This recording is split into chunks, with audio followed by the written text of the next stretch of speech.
আসসালামু আলাইকুম ওয়া রাহমাতুল্লাহি ওয়া বারাকাতুহু।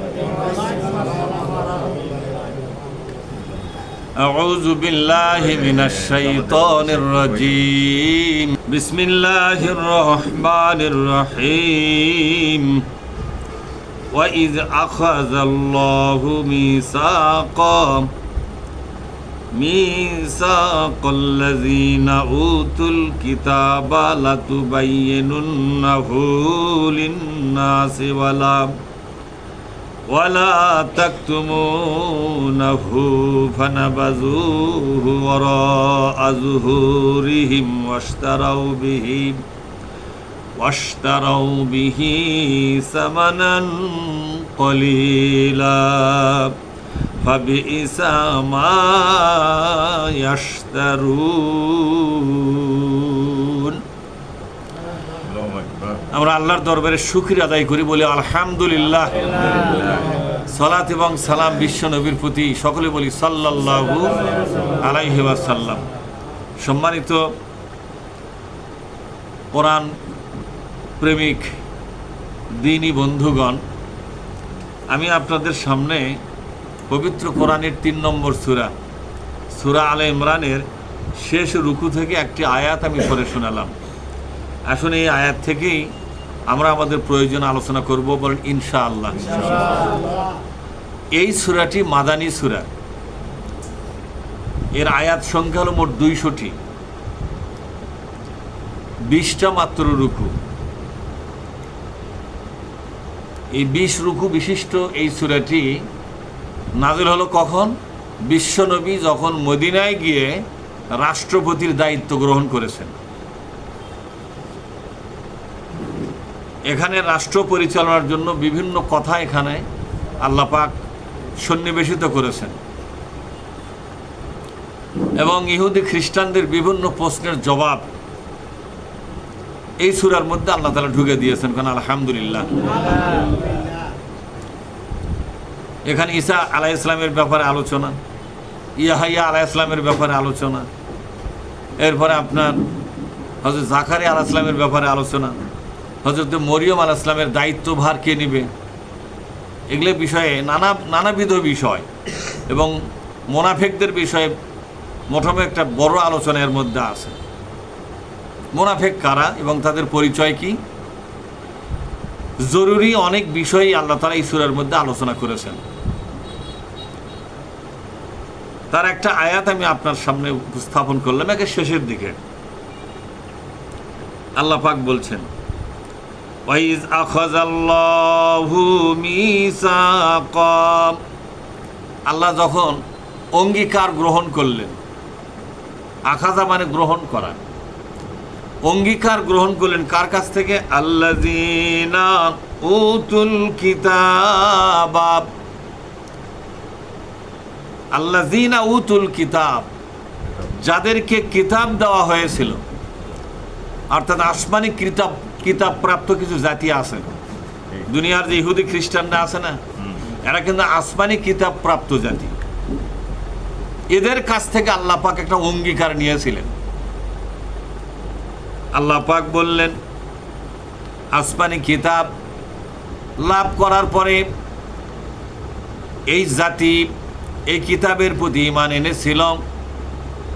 ঈমান আনার কারণে তাদেরকে একটা দায়িত্ব আমি দিয়েছিলাম। সুবহানাল্লাহ বলুন। সেই দায়িত্বটা কি ছিল? কিসের অঙ্গীকার নিলাম? ওয়াদা। আমি তাদেরকে কসম করালাম একটা কাজের ব্যাপারে। কিসের ব্যাপারে? সেটা হলো লাতুবায়্যিনুন্নাহু লিন-নাস। কার আল্লাহু আকবার। লাতুবায়্যিনুন্নাহু লিন-নাস, দুনিয়ার সমস্ত মানুষের কাছে আমার নাজিল করা কিতাবের কথা তোমাদেরকে পৌঁছে দেওয়া লাগবে।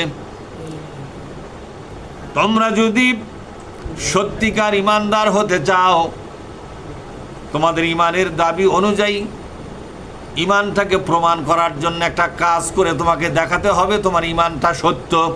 ঈমানটা সত্য। আচ্ছা, এই কিচ্ছা আমাদেরকে শোনাবার কারণটা কি? কারণ হলো আমরাও তো কোরআনের প্রতি ঈমান আনছি, আমাদের এই কোরআনটাও তো আসমানি কিতাব, ঠিক না? ঠিক। আসমানি কিতাব না? অবশ্যই।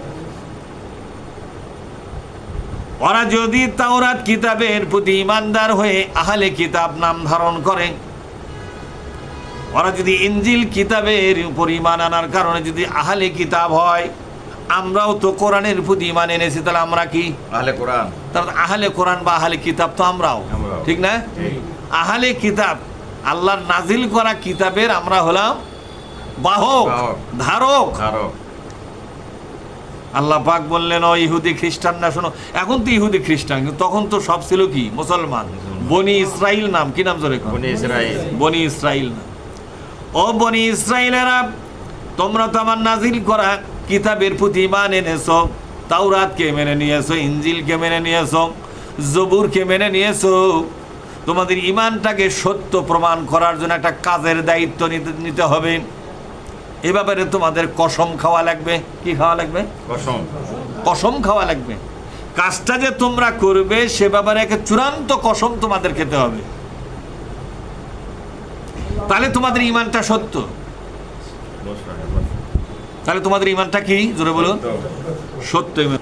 সেটা হলো, আমি যে কিতাব তোমাদের হাতে দিলাম, এই কিতাবের প্রতিটি কথা মানুষের কাছে পৌঁছে দেওয়া লাগবে। এই কিতাব নিয়ে চুপচাপ বসে থাকলে চলবে না, কিতাব নিয়ে ময়দানে নামো। কোথায় নামো? এই দেখেন, লাতুবাইয়িনুন্নাহু, অবশ্যই অবশ্যই এটাকে বয়ান করা লাগবে মানুষের কাছে। লিন্নাস, কার কাছে? মানুষের কাছে। মানুষের কাছে বয়ান। বয়ান মানে কি? বয়ান মানে হলো এই কিতাবের তরজমা, ব্যাখ্যা এবং এর দাবি মানুষের কাছে বুঝাতে হবে, এবং যারা এই কিতাবের কথার সাথে একমত হবে তাদেরকে নিয়ে তোমাদের দলে দলভুক্ত করে এই কিতাবের একটা রাষ্ট্র কায়েমের জন্য উঠে পড়ে লাগা লাগবে। এর নাম হলো বয়ান। বয়ান মানে শুধু পেশাল ফাড়া নয়, বয়ানের অনেকগুলো বাংলা। প্রথম বাংলা হলো বয়ান শব্দের অর্থ সুস্পষ্ট করে দাও। এই কিতাবের কথাগুলো মানুষের কাছে কি করে দাও? সুস্পষ্ট করে দাও। সুস্পষ্ট করে দাও। যারা এই কথা মেনে নেবে তাদেরকে দলভুক্ত করো। যারা দলভুক্ত হবে তাদেরকে তোমরা প্রশিক্ষণ দিয়া একদিকে তাদেরকে খাঁটি মুসলিম বানাও, আর একদিকে রাজনীতির ময়দানে দক্ষ রাজনীতিবিদ বানায়া দাও, যাতে প্রত্যেকটা মানুষ একটা রাষ্ট্র চালাবার যোগ্যতা অর্জন করতে পারে। কারণ শুধু মুসলমান হলে চলবে না, রাষ্ট্রনায়ক হতে হবে। আল্লাহ পাক বলছেন, কুনতুম খায়রা উম্মাতিন, বলেন কুনতুম খায়রা উম্মাতিন উখরিজাত লিন-নাসি তা'মুরুনা বিল মা'রুফি ওয়া তানহাউনা আনিল মুনকার। আল্লাহু আকবার। তোমরাই শ্রেষ্ঠ জাতি। কুনতুম মানে তোমরাই। কুনতুম মানে কি? তোমরাই। খায়রা সর্বশ্রেষ্ঠ জাতি, উম্মাতেন জাতি, উখরিজাত তোমাদেরকে তো এই দুনিয়াতে আমি বের করেছি। কোন জাতে বের করছে আমাদেরকে? মায়ের পেট থেকে তো সবাইকে বের করছে। এই বের করা নয়, এই যে কোটি কোটি মানব জাতি আছে না, এই কোটি কোটি মানব জাতির ভেতর থেকে তোমাদেরকে বাছাই করে নিয়ে ইসলামী জগতের একটা সদস্য বানায় দিছি আমি। তোমরা যে মুসলমান এখন হয়েছ, এটা একক যোগ্যতায় হও নাই, এটা আমি আল্লাহর পক্ষ থেকে পরিপূর্ণ সহযোগিতা দিয়ে তোমাকে মুসলিম বানাছি। আচ্ছা, আমাদের সৃষ্টি যদি হিন্দু পরিবারে হতো, বৌদ্ধ পরিবারে হতো, খ্রিস্টান পরিবারে হতো, ওই পাহাড়ি চাকমাদের পরিবারে হতো, তাহলে ওখান থেকে ইসলামের সুশীতল ছায় আসা এটা কি সহজ ছিল না কঠিন ছিল? আল্লাহ পাক বলেন, এটা তোমার করা লাগে নাই, এটা আমি আল্লাহ পাক নিজের দয়া মায়া দিয়া, মমতা দিয়া, দায়িত্ব দিয়া তোমাদের সৃষ্টি জগতের ভিতরে তোমাদেরকে পছন্দ করে আমি মুসলিম জগতের সদস্য বানায়া দিলাম।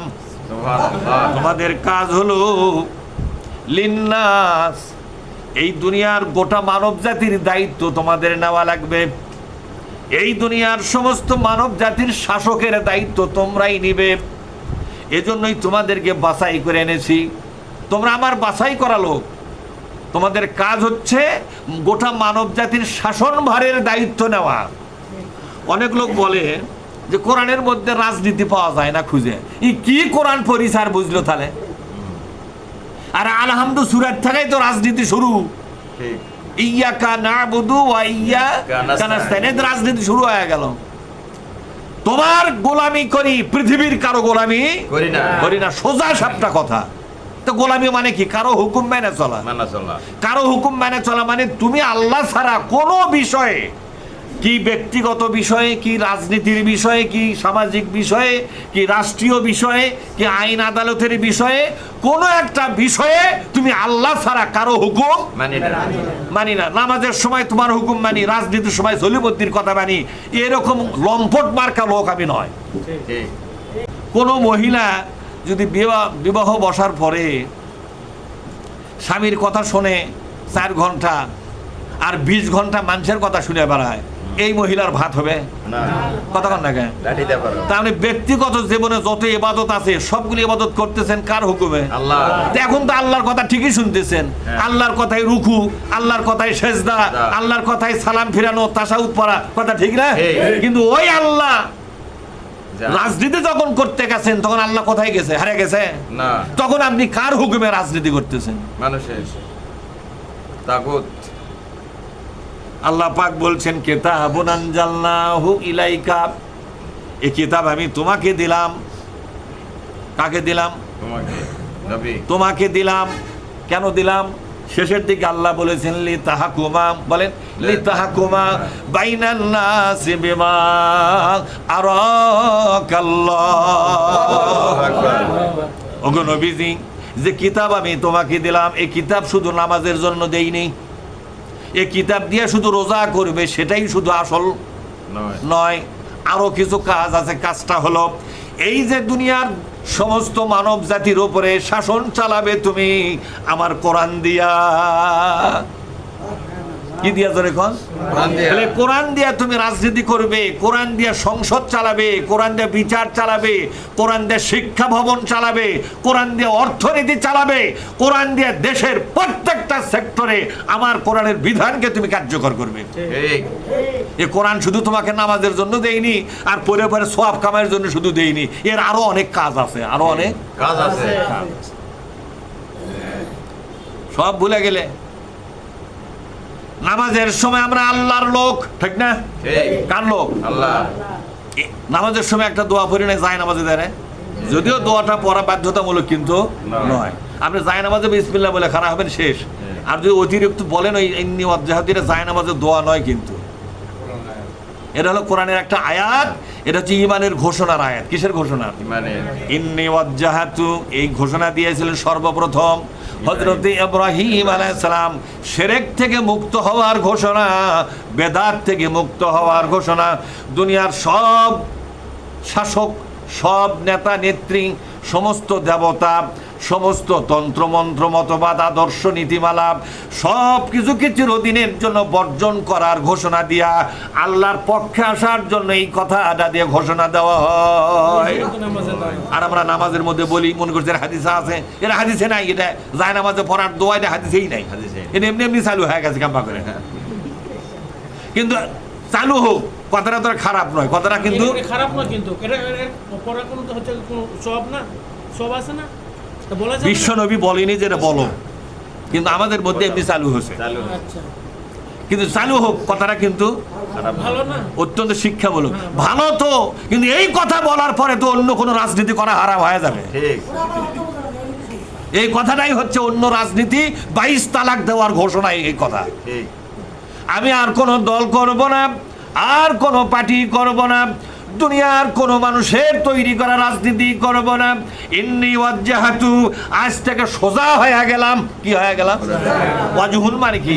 আমার নিজেকে, আমার নিজের অস্তিত্বটাকে আমি সোজা করে দিলাম। কোন দিকে? ওয়াজহিয়া লিল্লাযী ফাতারাস সামাওয়াতি ওয়াল আরদা হানিফা। আকাশ এবং জমিন যিনি লালন পালন করেন, দেখাশোনা করেন, শাসন কার্য চালান, আসমান জমিনের মহা সরকার যিনি, আমি নিজেকে ওই সরকারের পক্ষে ঘোষণা দিলাম। আজ থেকে আমি আর কারো পক্ষে নয়। ওয়ামা আনা মিনাল, বলেন ওয়ামা আনা মিনাল মুশরিকিন। কোন শিরকের সাথে আজ থেকে আমার সম্পর্ক নাই। আল্লাহ কোরআনে দিয়েছে একত্ববাদ, মানুষে তৈরি করেছে জাতীয়তাবাদ, ওটা কোরআনের সাথে শিরক।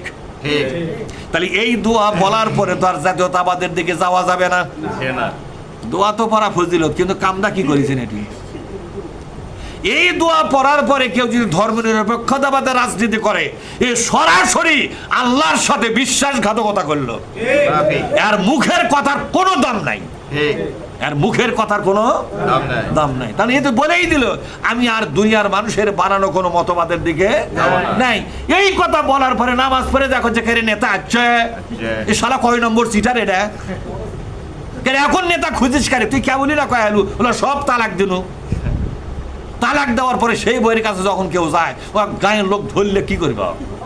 এই কথা কন না কে? জীবক আপনি তালাক দিয়েছেন, রাত্রের বেলা তার ঘরত গেছেন, এখন কি হবে আপনার? ধরাও পড়ে গেছেন ঠিক মতো, এখন কি হবে? খুব ভালো কাজ করে গেছেন ওটি। জানি হবে গায়ের লোকের জুতার কোমার এক আটটা মাটিতে পড়বে না, পড়বে কিনা ধরে? করবে মানুষ বলবো লম্পট চরিত্রহীন, তুই না তালাক দিস, সে ঘর তুই কেন? করছে মোহাম্মদ ছাড়া পারছি না, করছে আমরাও কুমানটা ছাড়া পারছি না। এই ধর এক বান শালাক দেখি। আল্লাহর কাছে ওয়াদাবদ্ধ হলেন নামাজের কাতারে দাঁড়া কাবামুখী হয়, কোন দিকে হয়? কাবামুখী, কেবলামুখী হয়। আপনি এই কথা বললেন, ওমা আনা মিনাল মুশরিকিন, যারা কোরআনের সাথে শিরক করতেছে তাদের সাথে আজকে আল্লাহ তোমাকে সাক্ষী রেখে ঘোষণা করতেছি, আমার সামনে কাবা, মুতাওয়াজ্জিহান ইলা জিহিতিল কাবাতিশ শরীফাতি, আল্লাহু আকবার। আমি কাবাকে সামনে নিয়ে ওয়াদাবদ্ধ হয়ে গেলাম, আর কোনো রাজনীতি নয়, আর কোনো দল নয়, আর কোনো পার্টি নয়, নিজের অস্তিত্বকে তোমার নামে হাওলা করে দিলাম একবার। এরপরে আপনি যাবেন রাজনীতি করবেন, সোয়াব হবে না পাপ হবে? এটা এক হাজিকে আমি এই কথা কেবল বুঝাবা গেছি, ওই হাজি তালবিয়া পাঠ করে না? তালবিয়া মানে হলো শপথ। তালবিয়া শব্দের অর্থ কি? তাহলে কাবা শরীফের চতুর্দিকে কি করে ওরা? কি করে ওরা? শপথ করে, শপথ। আমি শপথ যখন ওই যে আরবি বলে যে ভাঙ্গা যখন দিচ্ছি তখন করছি এই তালবিয়ার এডে মানে, তার মানে আমি করছি তাহলে তুমি কি খাওয়া যাচ্ছি এটা মানে আগে যাইলে তুমি করিন না হেনি, করছে না করে যে হজ হইলে হেনি না, এখন ইচ্ছা থাক না, তার কয় লাগলে, কিন্তু এটা মানে মানে এই মানে আর অসহ্য ধরে গেছে। ওই আবার এই যে সরকার পতন হয়ে গেল সেই দল করে, বুঝতে পারছেন? হাজি মানুষ ওই দল করে। এবার এটি কি হাজি? এটা কি হাজি? নামাজি লোক হয় এগুলা দল করে। নামাজি লোকের দল হচ্ছে একটাই, তা হলো কোরআনের দল। কোন দল? জোরে আরো জোরে কোন দল? ওয়ালতাকুম মিনকুম উম্মাহ, বলেন ওয়ালতাকুম মিনকুম উম্মাহ, তোমাদের মধ্যে একটা রাজনীতির দল গঠন করো। তোমরা যারা ইমানদার, ইমানদারদের জন্য, মুসলমানদের জন্য একটা রাজনীতির দল গঠন করতে হবে। তা'মুরুনা বিল মারুফি ওয়া তানহাউনা আনিল মুনকার। সেই দলের আসল কাজ হলো আল্লাহর কোরআন দিয়ে সমাজ এবং দেশের বিচার ব্যবস্থা, শাসন ব্যবস্থা চালাও, এবং এই দেশে যে জায়গাগুলোতে মানুষের তৈরি করা বিধান কায়েম আছে, ওয়া তানহাউনা আনিল মুনকার, সকল মুনকারকে দাফন করে দাও।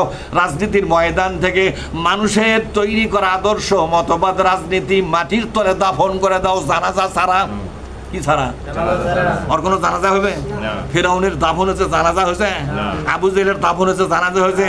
আবু জেহেলের দাফন বিশ্বনবী নিজে দিয়েছে, নিজে হাতে, কিন্তু জানাজা ছাড়াই। কি ছাড়া? জোরে কোন? জানাজা ছাড়া বিশ্বনবীর দোষ হয়েছে? না 70 জন লোক এক জায়গার মধ্যে ঢুকে দিয়েছে, কোনো জানাজা ছাড়াই।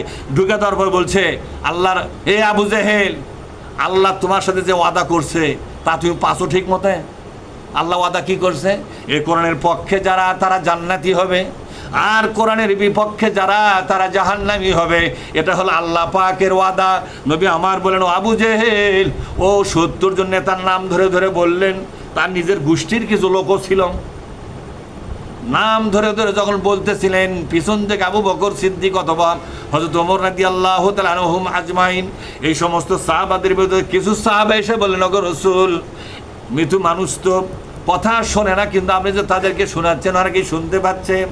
নবী আমার বললেন, আমি নবী, আমি সাধারণ মানুষ নয়, আমি নবী, আমার কথা তোমরা যেমন শুনতে পাও, আমি নবীর কথা দুনিয়ার যে কোনো মৃত্যু ব্যক্তি শুনতে পায়। কিন্তু তোমরা জবাব দিতে পারো, তারা জবাব দিতে পারে না। আমার প্রত্যেকটি জবানের কথাগুলো তারা হারে হারে শুনতে পাচ্ছে, আর আমিও বলে তৃপ্তি পাচ্ছি। কোমান কাঙ্কা হয় দেখ, কথা ঠিক না? কাঙ্কা কোরআনের সাথে আর লাগবো। আল্লাহ বলছেন ফাজরিবু আলা বুজুহিহিম, বলেন ফাজরিবু আলা বুজুহিহিম ওয়া আদবারিহিম। যারা কোরআনের দুশমনী করবে, ও ফেরেশতারা, তাদের মুখের উপরে মারো। কার উপরে মারো? তার এই মুখ দিয়েই তো কোরআনের বিরুদ্ধে চাষটলে বসে, হোটেলে বসে, পাতারত বসে, আলে বসে, হাটে বাজারে বসে, জনসভায় যায় যায় মুখ দিয়াই আল্লাহর কোরআনের রাজনীতির বিরুদ্ধে কথা বলেছে। কথা ঠিক না ব্যাঠি? এবং মাঝে মধ্যে বলেছে আমরা ইসলামী শরীয়ত মানি না, মানুষকেও মানতে দেবে না, নিজেরাও মানবে না। ইসলামী শরীয়ত যারা মানে না, ইসলামী শরীয়তের দেশ চলুক যারা চায় না, এরা কি মুসলমান আছে না গেছে? এদের মুসলমানের তো আছে না গেছে? মুসলমানই তো চলে গেছে। তা আল্লাহ পাক বলছেন, শোনো, বিশ্বনবী যখন রাষ্ট্র ক্ষমতায় বসে গেলেন, সাহাবারা মন্ত্রী হয়ে গেল, সাহাবারা এমপি হয়ে গেল, সাহাবাগণ মেজর কর্নেল হয়ে গেল, সাহাবাগণ বিচারপতি হয়ে গেল, ম্যাজিস্ট্রেট হয়ে গেল, কাজী হয়ে গেল, ঠিক না? তখনকার দিনে কাজী, কিন্তু কাজীর আসল ইংরেজি ম্যাজিস্ট্রেট বা জাস্টিস বলা হয়, জজ বলা হয়, জজ সাহেব হয়ে গেল। এই দৃশ্য অনেক লোকের সহ্য যখন সহ্য হবে নাকি? সহ্য হয় নাই।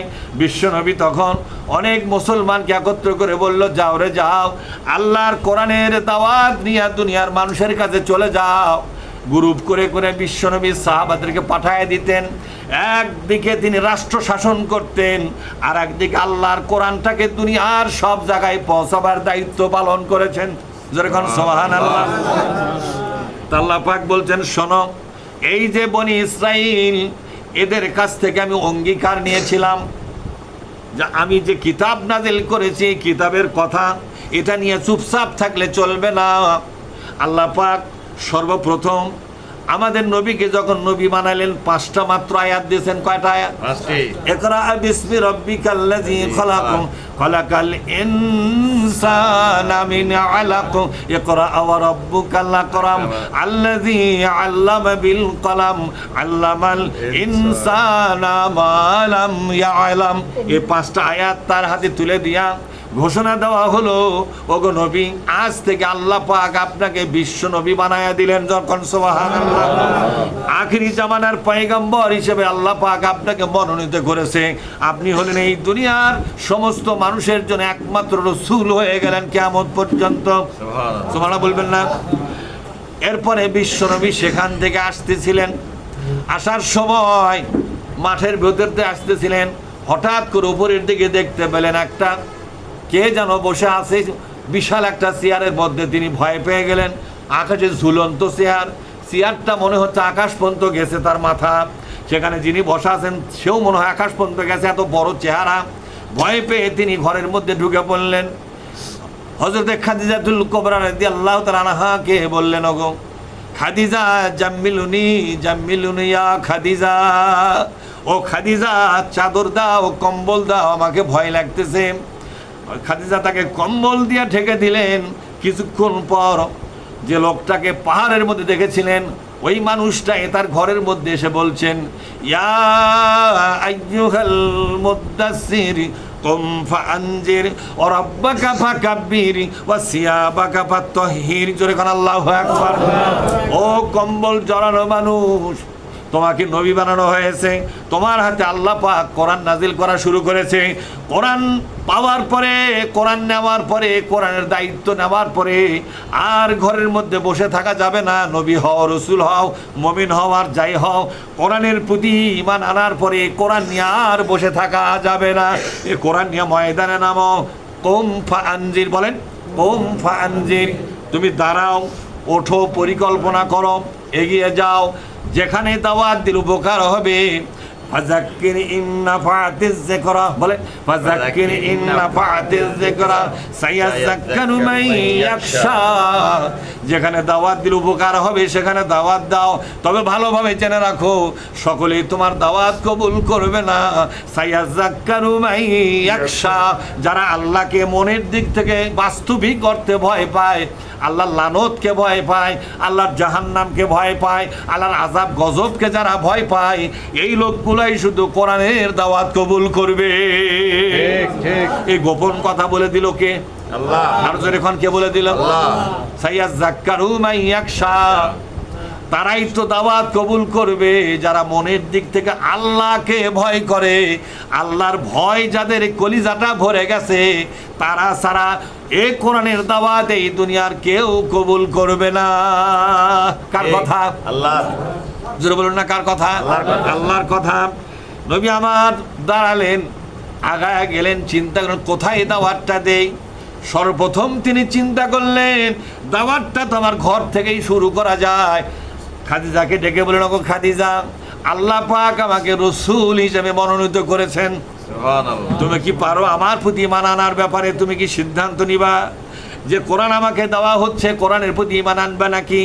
খাদিজা বললেন, ওগো নবীজি, কোনোদিন আপনি মিথ্যা কথা বলেন নাই। ছোটবেলা থেকে আমি যখন আপনার সঙ্গে বিবাহ বন্ধনে আবদ্ধ হই, ছোটবেলা থেকে আমি আপনার বয়সে বড় ছিলাম, আমি আপনাকে আগে থেকেই চিনি এবং জানি। আমার বয়স যখন 15 বছর, তখন আপনি দুনিয়ায় জন্ম নিয়েছিলেন। 15 বছরের বালেগ একটা মহিলা আমি, তখন থেকে আপনাকে জানি এবং চিনি। আমি তো কোরাইশ বংশের একটা শাখারই সন্তান, আপনিও কোরাইশ বংশের, আমি আগে থেকেই আপনাকে চিনি জানি।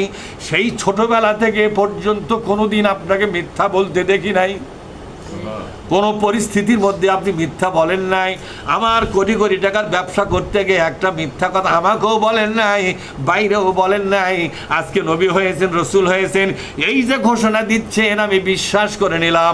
আমি পড়ে নিলাম, আশহাদু আল্লাহ ইলাহা ইল্লাল্লাহু ওয়াহদাহু লা শারীকা লাহু ওয়া আশহাদু আন্না মুহাম্মাদান আবদুহু ওয়া রাসূলুহু। আল্লাহু আকবার। তিনি মুসলমান হয়ে গেলেন। আমার নবী তখন চিন্তা করেন কোথায় যায়। বাড়ির মধ্যে আর একটা ছেলে আছে, হযরত আলী রাদিয়াল্লাহু তাআলা আনহু, যিনি তার চাচার ছেলে, আবু তালেবের ছেলে। তিনি তার কাছে দাওয়াত দিতে গেলেন। কথাগুলো বলার সাথে ছোট্ট 9 বছরের ছেলেটা সাথে সাথেই দাওয়াত কবুল করে তিনি কলমা বলে তার দলের অন্তর্ভুক্ত হয়ে গেল। এভাবে তিনি চিন্তা, এখন যাই কোথায়? সর্বপ্রথম তার নিজের জীবনের সবচেয়ে প্রিয় বন্ধু ছিল আবু বকর সিদ্দিক রাদিয়াল্লাহু তাআলা আনহু, তার কাছে গেলেন, সব কথা খুলে বললেন। আবু বকর বললেন, ওগো নবীজি, একই সমবয়সী আমরা, ছোটবেলা থেকে একসাথেই খেলাধুলা করেছি, অনেককেই মিথ্যা বলতে দেখেছি, কিন্তু আপনার জবানে কোনদিন মিথ্যা শুনি নাই। সুতরাং আমি আপনাকে আগে থেকেই চিনি। এই দুনিয়ার সবচেয়ে বেশি ভালো মানুষ এবং সত্যবাদী মানুষ হলো আপনি। সুতরাং আপনি যে নবী হবেন, এই চরিত্র আগে থেকে আপনার মধ্যে আল্লাহ তৈরি করে দিয়েছে। সুতরাং এই একটা এক্সট্রা অর্ডিনারি ক্যারেক্টার, আলাদা একটা চরিত্র আপনার মধ্যে আছে। সুতরাং এই চরিত্র প্রমাণ করে নবী রসুল ছাড়া এত বড় মহান চরিত্রের অধিকারী কেউ হতে পারবে না। সুবহানাল্লাহ বলবেন না ভাইরা আমার? তিনি মুসলমান হয়ে গেলেন। এভাবে আস্তে আস্তে তার দলটা ভারী হয়ে গেল। নবী আমার বলেন, নবীজি যাচ্ছ তো দাওয়াত দেওয়ার জন্য, হাজার হাজার মানুষকে দাওয়াত দিবা, কবুল করবে সেই কয়জন মানুষ, যে কয়জন মানুষ আল্লাহর ভয়টা আজও পর্যন্ত অন্তরে ধারণ করে, লালন করে। সুবহানাল্লাহ।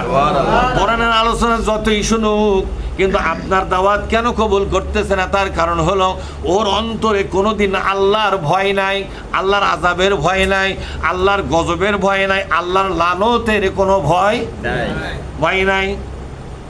ويتجنبها الأشقى الذي يصلى النار الكبرى ثم لا يموت فيها ولا يحيا। আল্লাহ পাক বলছেন, তারাই কোরআনের দাওয়াত থেকে চলে যাবে যাদের ভাগ্য খারাপ। যেরকম যাদের কি? সুবহানাল্লাহ বলেন, এবার নাউজুবিল্লাহ বলেন। কারণ যাদের ভাগ্য খারাপ তারাই তো কোরআনের দাওয়াত কবুল করতে পারবে না। কোরআনের দাওয়াত কবুল করতে যারা পারবে না, আল্লাহ পাক বলছেন তারা হলো ভাগ্যহীন, তারা হলো ভাগ্যাহত। তারা কি জোরে কন? হতভাগ্য লোক। এদের ভাগ্য খারাপ হতে পারে, আর এমপি মন্ত্রী হতে পারে, চাকরিজীবী হতে পারে, ধনী গরিব মেহনতি জনতা যে হোক না কেন, কোরআনের দাওয়াতে অংশগ্রহণ না করা মানেই হলো তার ভাগ্য শেষ হয়ে গেল। কি হয়ে গেল জোরে কন? বলেন তো, আপনার ভাগ্য শেষ করবেন না ধরে রাখবেন? জোরে বলুন। আল্লাহর কিতাব নিয়ে বসে থাকা যাবে না। কথাটা কার? আল্লাহ। নবী আমার বলছেন, বাল্লিগু আন্নি ওয়ালাউ আয়াতান, একটা আয়াতও যদি অন্যের কাছে পৌঁছে দেওয়া তোমার সাধ্যের মধ্যে হয়। গোটা কোরআন দরকার নাই, মাত্র কয়টা আয়াত? একটা। দেখছেন বিশ্বনবী কি দায়িত্ব দিয়ে গেছে মুসলমানদেরকে? একটা আয়াতও যদি পারো, তবু এই দায়িত্বটা পালন করে ইমানটাকে তোমরা বলবৎ করো। ঠিক। ওয়ালা তাকতুমুনাহু, কিন্তু এই দায়িত্ব পালন করা বাদ দিয়ে নিজেকে গোপন করো না। আল্লাহর কোণে যা কথা বুঝেছো শুনেছো, এটা গোপন না করে মানুষের কাছে পৌঁছে দাও। কে বলেছেন? আল্লাহ। এই অঙ্গীকার নিয়েছিলেন আল্লাহ তাআলা বনী ইসরাঈলের কাছ থেকে, যে কিতাব তোমরা পেয়েছো এই কিতাবের কথাটাকে মানুষের কাছে পৌঁছে দাও। যদি পৌঁছে না দাও, তোমাদের ইমানটা বাতিল হয়ে যাবে। ইমানটা কি হয়ে যাবে? বাতিল হয়ে যাবে। তাহলে ওদের ইমানটা বাতিল হবে তাদের কিতাবটা যদি মানুষের কাছে না পৌঁছে দেয়, তাহলে আমাদের ইমানটা কেমনে বলবৎ থাকে? ঠিকঠাক করে। এই কিচ্ছাটা তো আল্লাহ পাক আমাদেরকে শোনাচ্ছে কিনা? আমাদেরকে। এই শোনাবার মানে আছে না? অবশ্যই। যে আমরাও যদি কোরআনের এই প্রচার করার দায়িত্ব পালন না করি, তাহলে আমাদের ইমানটাও বাতিল হবে। বাতিল হবে। ঠিক। আমাদের ইমানটা কি হবে? বাতিল হয়ে যাবে। আল্লাহ পাক বলছেন, শুনুন, ওয়ালা তাকতুমুনাহু, তোমরা গোপন করো না। যা কথা আছে সবগুলো কথা পৌঁছে দাও। একটা আয়াতের মধ্যে আল্লাহ বলেছেন, ইয়া আইয়ুহার রাসূল বাল্লিগ মা উনজিলা ইলাইকা মির রাব্বিকা, ওগো নবীজি, রবের পক্ষ থেকে যে কিতাব নাযিল হয়েছে এই কিতাবের সবগুলো কথা তুমি পৌঁছে দাও, কোনো কথা তুমি গোপন রাখবে না। একটা প্রশ্ন করি, বলেন তো, গোটা কোরআন কয় পারা? মুসলমান আপনারা জানেন কয় পারা? এর মধ্যে নামাজের কথা আছে না নাই? আছে। রোজার কথা আছে না নাই? আছে। হজের কথা আছে না নাই? আছে। যতগুলো ব্যক্তিগত পর্যায়ের ইবাদত আছে, সবগুলো ইবাদতের আয়াতগুলো একত্র করলে এক পারাও কিন্তু হবে না। এটা কি জানেন আপনারা? ঠিক। এক পারাও কিন্তু হবে না। তাহলে গোটা কোরআন হলো কয় পারা? 30 পারা। তাহলে সমস্ত ইবাদত যা আমরা ব্যক্তিগত পর্যায়ে করি কোরআন থেকে হাদিস থেকে, এই সবগুলো ইবাদতের আয়াতগুলোকে যদি আমরা এক পাল্লাই নেই, এক পারাও কিন্তু হবে না। ধরলাম না হয় এক পারাই হলো, একটা কথা। তাহলে বাকি 29 পারা কোন কথা? জিহাদ। এই বাকি 29 পারা হলো রাজনীতির কথা। যেরকম কিসের কথা? গোটা কোরআনের 29 পারা হলো রাজনীতি দিয়া ভরা, আর এক পারা হলো ইবাদত দিয়া ভরা। তা যারা রাজনীতি অস্বীকার করে তারা গোটা কোরআনে কয় পারা অস্বীকার করে? তো 29 পারা অস্বীকার করার পরে তার মুসলমানে তো থাকবে না। বোঝেন নেওয়ার কথা? 29 পারা অস্বীকার করার পরে তার হজ থাকবে না। তার নামাজ থাকবে, তার রোজা থাকবে না? সব বাতিল হবে। তা আল্লাহ তাআলা বলছেন, আমি কোরআনের মধ্যে যা দিয়েছি কোনো কথা গোপন করা যাবে না, সবগুলো কথা মানুষকে বুঝাও। এখানে আছে অর্থনীতির কথা, এটা মানুষকে বুঝাতে হবে। এখানে আছে রাজনীতির কথা, মানুষকে বুঝান লাগবে। এখানে আছে সমাজনীতির কথা, এখানে রাষ্ট্রবিজ্ঞানের কথা আছে। যেরকম সুবহানাল্লাহ। শিক্ষানীতি, জেলখানার নীতি, সংসদের নীতি আছে না নাই? আছে। জাতীয় সংসদের নামে একটা সূরাই আল্লাহ নাযিল করেছে, সূরা আশ-শূরা, 42 নম্বর সূরা। কত নম্বর? 42 নম্বর একটা সূরা আছে, দি পার্লামেন্ট। আরবিতে বলা হয় আশ-শূরা, আর ইংরেজিতে বলা হয় দি পার্লামেন্ট, আর বাংলায় বলা হয় জাতীয় সংসদ। কি বলা হয় যেরকম? জাতীয় সংসদের নামে একটা সূরাই আল্লাহ নাযিল করে দিয়েছে। আর একদল মতলব বা ষড়যন্ত্রকারী কিছু খারাপ লোক আছে, তারা বলে, আমি গোটা কোরআন খুঁজে দেখলাম, রাজনীতি খুঁজে পেলাম না। ওই কি খোঁজাই খুঁজিছে? ওই হলো ঘুষখোর পুলিশ অফিসার। যেরকম কি ঘুষ খায়া সারা গ্রাম খুঁজে আসে, বলতেছেন নাই। কি বলছে? ওই যে যায়া দেখছে আসে, ওই বলছে যে আমাকে ধরেন না যে 10,000 টাকা লিয়া যান, যা কবিন আমি নাই। ওই বাইরে এসে স্পিক করছে, স্যার সারা গ্রাম ঘরে ঘরে খুঁজলাম নাই। তাহলে এই নাই কথাটা কি জন্য বাড়াছে? কথা আসলে কি নাই না আছে? আছে, কিন্তু কি দিছে? কিছু মৌলবী আছে ঘুষখোর মৌলবী, তারা বিভিন্ন রাজনীতি আলাদের কাছ থেকে সুযোগ সুবিধা খায়। খাওয়ার পরে তারা মুসলমানদের সামনে বলে গোটা কোরআন খুঁজে দেখলাম রাজনীতি নাই, রাজনীতি নাই। এটা ঘুষখোর মৌলবী, কথা ঠিক না? এটা কি মৌলবী জোরে কর? এটা হলো ঘুষখোর মৌলবী। কিন্তু আমার তো সবাইকে তো আর ঘুষ দিয়ে কেনা যায় না, জোরে যায় নাকি? কিছু মৌলবী আল্লাহ তৈরি করেছে, ওরা জীবন দিবে 10 টাকা ঘুষ খায়, কোরআন গোপন করবে না। যা কপালে আছে হবে, যা আছে কপালে হয়ে যাবে, সকালে যা হবে হবে। কোরআনে যা আছে সব কথা আমরা বলে দিব। কয় টাকা ঘুষ খাবেন আপনি? এই দুনিয়ার সামান্য সুযোগ সুবিধা জান্নাতের চাইতে বড় কথা কয় না? কে না? এই গোটা দুনিয়া যদি 7 বার বিক্রি করেন, জান্নাতের ভিতরে একটা খাটের পায়ার সমান দাম হবে না। তাহলে যে জান্নাতটা আপনাকে দেওয়া হবে তার দাম কত বড়? সেই জান্নাতটা আমি ছাড়বো নাকি এই ঘুষের জন্য? কথা কন না, ঘুষের জন্য ছাড়বো নাকি? না, আমাদের টার্গেট হলো আল্লাহর জান্নাত, আল্লাহর সন্তুষ্টি, ঠিক না? আমাদের টার্গেট হলো জাহান্নাম থেকে মুক্ত হওয়া, যেরকম ঠিক না ঠিক? এই জন্য আল্লাহ তাআলা বলছেন, ও বান্দা আমি কোরআন হিসাবে যা দিয়েছি সবগুলো কথা বলে দাও, একটা কথা গোপন করবে না। আল্লাহু ইয়াসিমুকা মিনান নাস, ওগো নবী এই দুনিয়ার সমস্ত শয়তানদের কাছ থেকে আমি আল্লাহ তোমাকে হেফাজত করব। যারা আল্লাহর প্রতি ভরসা রাখে, কার প্রতি জোরে কর? আল্লাহর প্রতি যারা ভরসা করে ময়দানে নামে, আল্লাহ পাক বলছেন ওয়ামাই ইয়াতাওয়াক্কাল আলাল্লাহি ফাহুয়া হাসবুহু, যারা নাকি আল্লাহর প্রতি ভরসা করে ময়দানে নামে, কোথায় নামে জোরে কর? আমার কোনো পরোয়া নাই, কোনো ভয় নাই, কোনো ক্ষতির চিন্তা করি না, জীবনের চিন্তা করি না, আমি কারো প্রতি ভরসা করি না, আমি ভরসা করি কারো উপরে। আল্লাহ পাক বলছেন কোনো বান্দা যদি আমার প্রতি ভরসা করে ময়দানে নেমে যায়, ফাহুয়া হাসবুহু, আল্লাহ তার জন্য যথেষ্ট হয়ে যায়। আল্লাহ পাক আরেকটা আয়াতে বলছেন আলাইসাল্লাহু বিকাফিন আবদাহু, বান্দা একটা প্রশ্ন করেছে, জবাব দাও, তোমার জন্য আল্লাহ একাই কি যথেষ্ট কিনা তাই বলো। অবশ্যই। অনেক লোক বলে উপরে আল্লাহ আছে, নিচে আপনি থাকলেন, বলে কিনা জোরে এখন?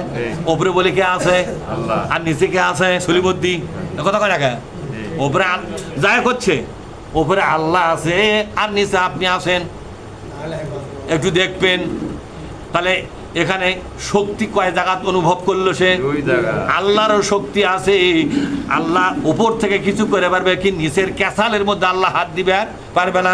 নিচের যার জন্য এই লোক থাকলো, পার্টির সভাপতি সেক্রেটারি, তাই সে বলে ওপরে আল্লাহ আছে নিচে আপনি থাকলেন। আমার মাদ্রাসাতে অনেক ছাত্র ভর্তি করার সময় কয়, হুজুর উপরে আল্লাহ আছে নিচে আমি, আস্তাগফিরুল্লাহ। আপনি এই কথা এখনই পাল্টান, উপরেও আল্লাহ নিচেও আল্লাহ, সব জায়গাতে আল্লাহ। সুবহানাল্লাহ, আল্লাহ ইজ এভরি হোয়ার, আল্লাহ সর্বত্রই বিরাজমান, কথা ঠিক না?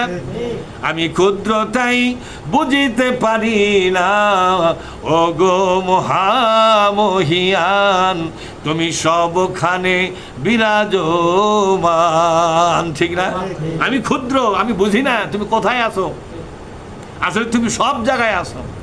হযরত ইউনূস আলাইহিস সালাম যখন মাছের পেটে গেলেন, মাছটা ছিল সাগরের ভিতরে, কোথায়? মাছটা ছিল সাগরের ভিতরে, সাগরটা ছিল আরব সাগর। কোন সাগর জোরে? যেটা আরব সাগরের পাশেই হলো ঘটনা। আরব সাগরের মধ্যে তিনি ডুবে গেলেন।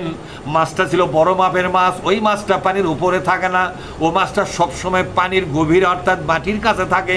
তাহলে সাগরের মাটি 3-4 মাইল কিলো দূরে থাকে। কয় কিলো দূরে? 3 থেকে 4 কিলো দূরে। তাহলে মাছটা কোথায় যা বসে আছে এখন? তাহলে এরসা নিচে আর কেউ আছে? এখান থেকে কেবলই বলেছে লা ইলাহা ইল্লাল্লাহু, কি বলেছে? ওই যে সুবহানাকা ইন্নী কুনতু মিনাজ জালিমিন বলছে কিনা জোরে কোন? আওয়াজটা চলে গেল। এই 4 কিলোমিটার পানি পার হয়ে মহাশূন্য পাড়ি দিয়া সাত আকাশ পাড়ি দিয়া আল্লাহ পাকের আরশে আজিমের ইথার বেজে উঠে গেল। আল্লাহ পাক সাথে সাথে জবাব দিলেন, নুসরে তোমার আওয়াজ আমি পেয়েছি, মাছের পেটের মধ্যে আমাকে ডাক দিয়েছো, তোমার এই ডাক দুনিয়ার কারো কানে যাবে না। অত বড় সাগরের পানি ভেদ করে এবং মাছের পেটের মধ্যে আসো, তোমার আওয়াজ তো মাছের বাইরেই আসবে না, ঠিক না? কিন্তু মাছের বাহির তো দূরের কথা, 3-4 মাইল পানি ভেদ করে মহাশূন্য ভেদ করে সাত আকাশ পাড়ি দিয়া তোমার কণ্ঠ আমি আল্লাহর কাছে এসে গেছে। হইনুস, মাছকে নিষেধ করেছি তোমাকে হজম করবে না, আমি আমার ইব্রাহিমকে রক্ষা করেছিলাম আগুন থেকে, আজ আমি তোমাকে বাঁচাবো মাছের পেট থেকে। আমি আল্লাহ যখন যা মনে করি তাই করতে পারি, আমার ক্ষমতার হিসাব করে লাভ নাই। যেরকম আল্লাহু আকবার। ভাইরা আমার, তাহলে বলেন তো ওই আল্লাহ এখনো আছে না নাই? আছে। যেরকম ওই আল্লাহ এখনো আছে না নাই? আছে। ওই আল্লাহ যেহেতু আছে, আমাদের কোনো চিন্তা আছে নাকি? জোরে কর। আমাদের কোনো চিন্তা নাই, ভাবনা নাই। তা আল্লাহ পাক বলছেন, ও বান্দা, আমার প্রতি ভরসা করে যদি ময়দানে নামো, আমি আল্লাহ কথা দিলাম আমি একাই তোমার জন্য যথেষ্ট। জোরে কর আল্লাহু আকবার। আমি একাই তোমার জন্য যথেষ্ট। সুতরাং সব ভয় বাদ দাও, কে কতখানি ক্ষতি করতে পারে সেটা আমি দেখে নেব।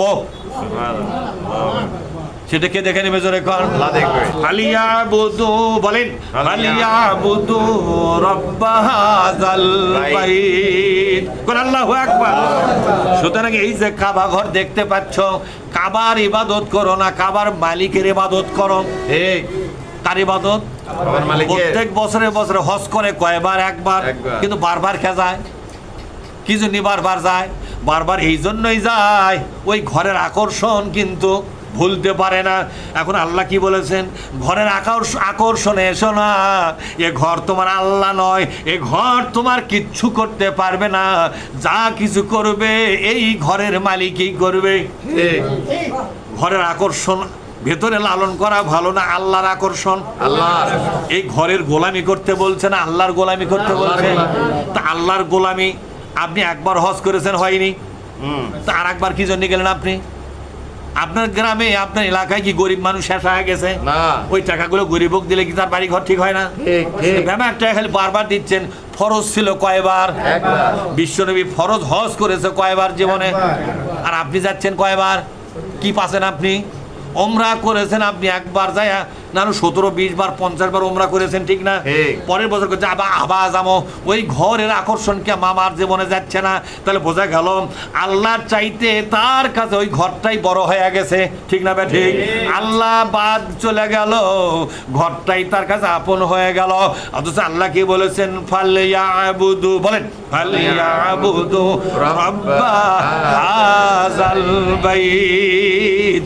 এই যে কাবা ঘর দেখতে পাও রে বান্দা, এই ঘরের দাসত্ব করো না, এই ঘরের যিনি মালিক ওই মালিকের আইন মেনে চলো।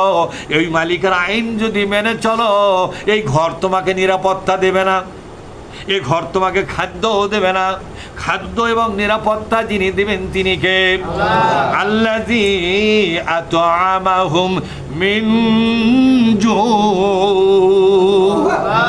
আল্লাহ পাক বলছেন, তোমার ক্ষুধা যখন লাগবে, তোমার ক্ষুধা লাগার আগে তোমার কাছে খাবার হাজির করার দায়িত্ব আমি আল্লাহ গ্রহণ করলাম।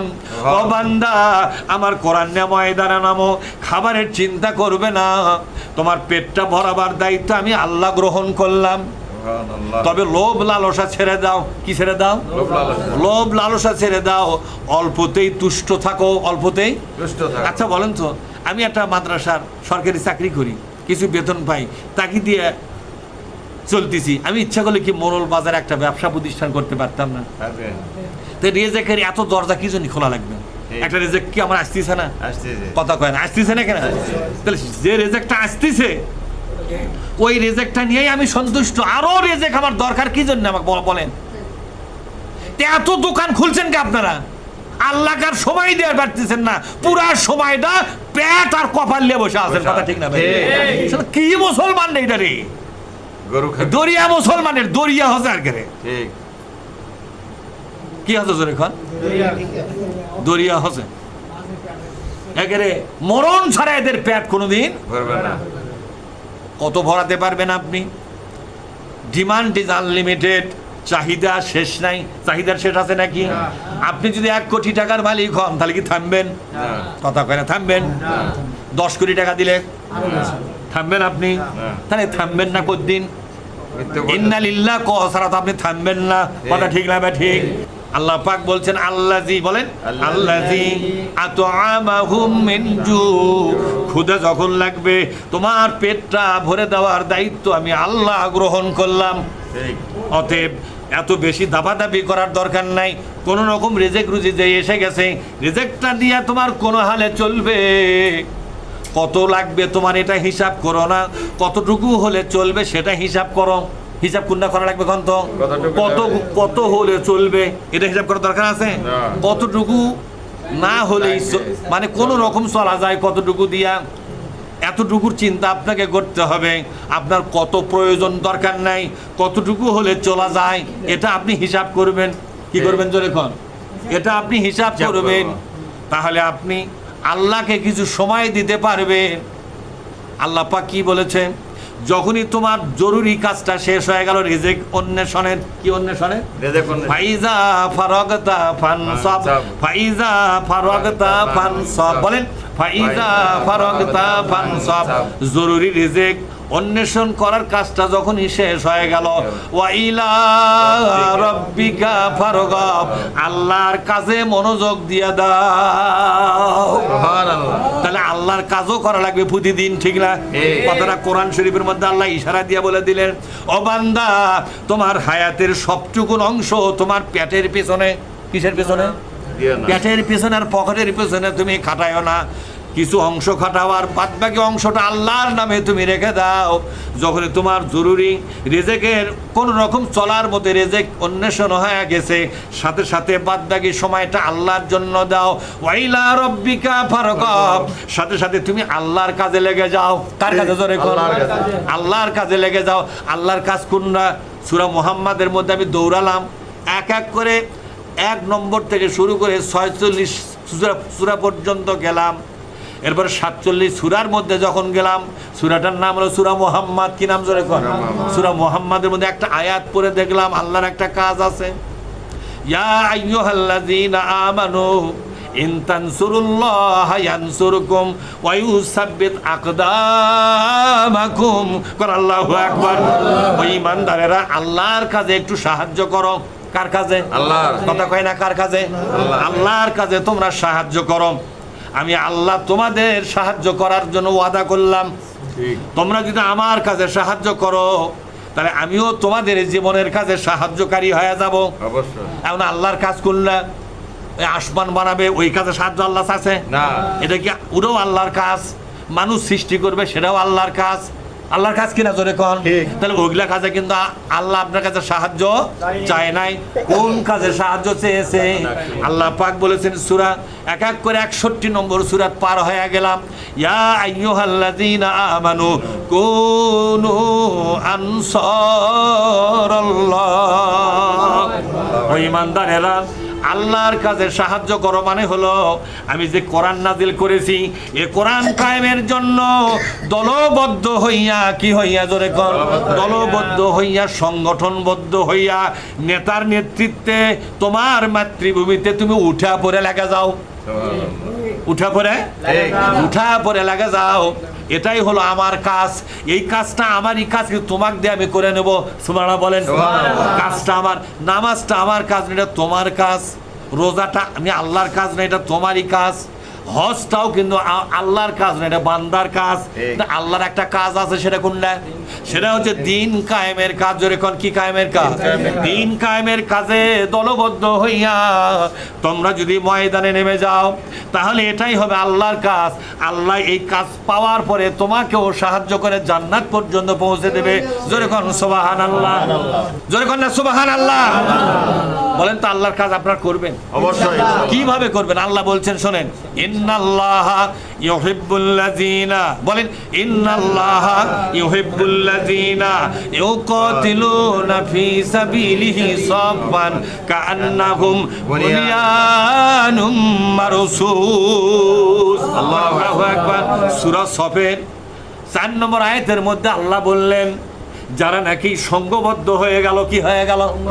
সংঘবদ্ধ হলো, ঐক্যবদ্ধ হলো, সংগঠনভুক্ত হলো, দলভুক্ত হলো, কি হলো? মানে দল পার্টির মধ্যে যোগদান করলো। কোন দলের মধ্যে? ওই মানুষের আইনের পার্টি যেগুলো সেগুলোর মধ্যে না, কোরআনের দল, কোরআন কায়েমের দলের মধ্যে দলবদ্ধ হয়ে গেল। দলবদ্ধ হইয়া কাঁধে কাঁধ মিলে, হাতে হাত মিলে একই সাথে আন্দোলন শুরু করে দিল।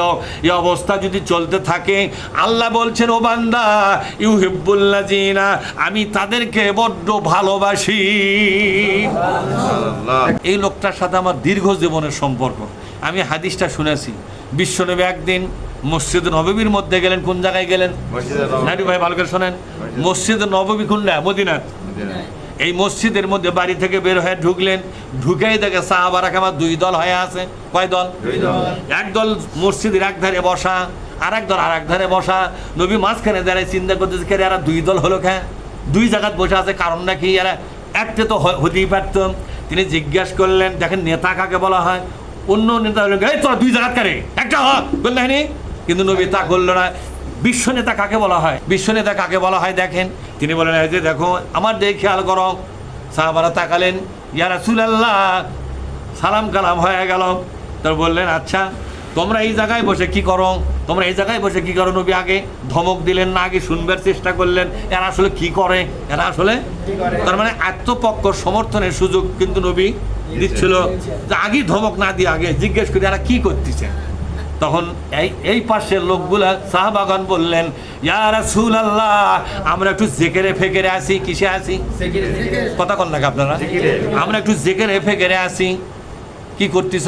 বলে আমরা আল্লাহ আল্লাহ সুবহানাল্লাহ, আছেন অনেক জিকির, জিকির আজকাল তাসবিহ তাহলিল আছে না, এগুলো আমরা দোয়া দুরুদ পাঠ করতেছি। আর আল্লাহর কাছে নিজেদের অভাব অনটনের কথা, কষ্টের কথা, অসুখ বিসুখের কথা আল্লাহর কাছে জানাচ্ছি। আল্লাহর কাছে ক্ষমা নেওয়ার জন্য আবেদন করতেছি, সাহায্য চাচ্ছি আল্লাহর কাছে। নবী আমার বলেন, বেশ তো ভালো কথা, ভালো কাজ করতেছো, বেশ ভালো। তোমরা আবার কি করতেছো? এই দেখি ভেনো হায় বসে থেকে তোমরা আবার কি করতেছো? ওই দলের সাহাবারা বলেন, ইয়া রাসূলুল্লাহ, আমরা আল্লাহর কোরআনের আয়াতগুলোকে পর্যালোচনা করতেছি। একজন একটা আয়াত তেলাওয়াত করতেছে, সেটা মানে মগজ ভেঙে দিচ্ছে, আমরা শুনতেছি। আর একজন আর একটা আয়াত বলতেছে, সে আবার সেটা মানে মগজ তাফসীর করে বুঝে দিচ্ছে, আমরা সেটাও শুনতেছি। আমরা সবাই গোল হয়ে বসেছি, আল্লাহর কোরআনের আয়াতগুলোকে আমরা এখানে আলোচনার মধ্যে নিয়ে জ্ঞান অর্জন করতেছি। কোরআন থেকে জ্ঞান আহরণ করে করে তৃপ্তি নিচ্ছি, আমাদের জ্ঞানের ক্ষুধা নিবারণ করতেছি। সেই ক্ষুধাটা নিবারণ করতেছি কোরআনের আয়াত দিয়া। জোরে বলেন সুবহানাল্লাহ। ওই আয়াতের অর্থ কি, ওর ব্যাখ্যা কি, ওর দাবি কি, ওর চাওয়া পাওয়া কি, এগুলোকে আমরা বিশ্লেষণ করে করে বোঝার চেষ্টা করতেছি। আমরা এই কাজ করতেছি, কিন্তু আমাদের জীবনের প্রয়োজনের জন্য আল্লাহর কাছে বলতে আমাদের সময় পাচ্ছি না, এগুলোর মধ্যেই সময় যাচ্ছে। নবী 2 দলের কথা শুনবো, ঠিক আছে থামো। নবী আমার মন্তব্য শুরু করলেন, ওই মন্তব্য হাদিসের মধ্যে চলে আসছে। জোরে কোন সুবহানাল্লাহ। নবী আমার বললেন, তোমরা যারা জিকির ফিকির করতেছো, তোমরা যারা তাসবিহ তাহলিল করতেছো, দোয়া দুরূদ পড়তেছো, ভালো করতেছো, এটাও ভালো কাজ, এটাও ভালো কাজ। তবে এখানকার দোয়া কবুল হতেও পারে, নাও পারে। বিশ্বনবী কি বললেন? এই দলের দোয়া, আবেদন নিবেদন আল্লাহর কাছে গ্রহণযোগ্য হতেও পারে, নাও পারে। দোয়া ফেরত আসতে পারে, আবার কবুলও হতে পারে। আর তোমরা যারা আল্লাহর কোরআন শরীফের আয়াতগুলোকে পর্যালোচনা করতেছো, এর অর্থ ব্যাখ্যা বোঝার জন্য চেষ্টা করতেছো, কোরআন থেকে জ্ঞান অর্জনের জন্য চেষ্টা করতেছো, আমি নবী বলে গেলাম এখানকার দোয়া করা লাগবে না। এই মজলিসে যে কয়েকজন লোক বসা আছে, প্রত্যেকটা মানুষের অভাব সম্পর্কে আল্লাহ জানে কি জানে না? আল্লাহ পাক নিজের দায়িত্বে না চাইতেই সেটা পূরণ করে দিবে।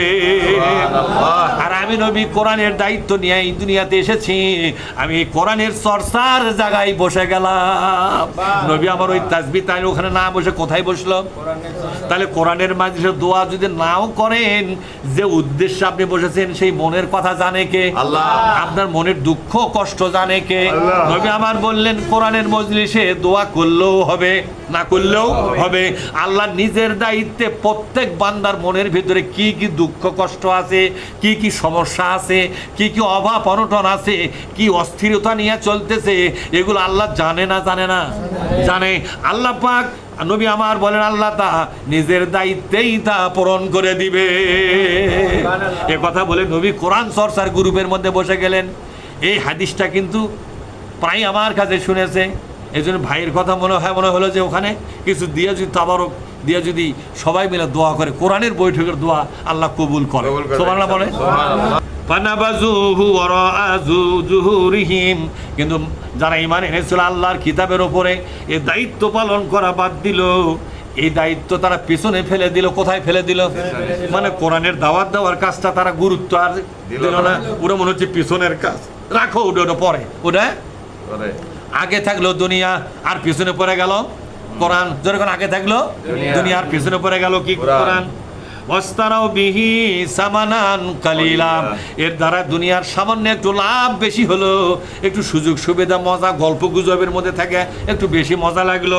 আল্লাহ তাআলা বলছেন শোনো, ফাবিইসা মা ইয়াস্তারুন, কত জঘন্য কেনা বেচা করলো, অর্থাৎ কোরআনের দায়িত্ব পালন করলো না, এটা কোরআন বিক্রি করার অপরাধ হয়ে গেল। লোকটা যেন কোরআন কি করলো? বিক্রি করলো। এই যে কোরআনের দায়িত্ব নিল না, অথচ কোরআনের প্রতি আমরা ঈমান আনছি। দায়িত্ব না নেওয়াটাকে আল্লাহ পাক বলেন এই লোকটা তুই ঈমান আনার পরও কোরআনটা বেচা খালো। কোরআনটা কি করলো? এই দেখেন, আমরা আরবি জানলে তো মজা লাগতো। আল্লাহ পাক বলছেন অস্তারাও বিহি সামানান কালিলা, কোরআন বেচে দিল। দুনিয়ার মজা চাষতলে বসেও তারা মজা লাগে, এই মজা লাগা এবং গপ্প গুজব, দুনিয়ার বিভিন্ন কাজে ব্যস্ত থাকা, বিভিন্ন ব্যবসা বাণিজ্যে ব্যস্ত থাকা, কোরআনকে আর কোনো সময় দিবে পারে না। আল্লাহ পাক বলছেন এই চরিত্রই প্রমাণ করলো লোকটা কোরআন বেচে দিয়েছে। লোকটা কোরআন, তা আমরা খালি বলবি বেচে খাই। এখন আল্লাহ কি করছে? এটি যত ইমানদার সবাই বেচা খাইছে। যে ইমানদার ঈমান আনার পরে কোরআন প্রচারের কোনো দায়ভার নিচ্ছে না, এই লোকটা কোরআন বেচা খাওয়ার অপরাধ করলো। কথা কি আপনাদের কাছে পরিষ্কার? আপনারা কি কোরআন বেচা খাবেন না কোরআন মাথায় নিয়ে দৌড়াবেন? কে কে একটা হাত তুলে দেখান তো, কে কে ইনশাআল্লাহ মাথায় নিয়ে থাকবেন তো নাকি? আমিও থাকবো, হাজী সাহেবও থাকবে, এনারাও থাকবে, মৌলানা সাহেবও থাকবে। বলে ইনশাআল্লাহ বলেন।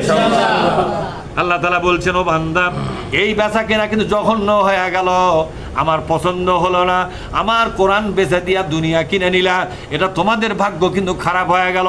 মহাবিশ্বের মালিক আল্লাহ পাক আমাদের সবাইকে এই কথাগুলোকে উপলব্ধি করবার তৌফিক দান করুন। আমিন।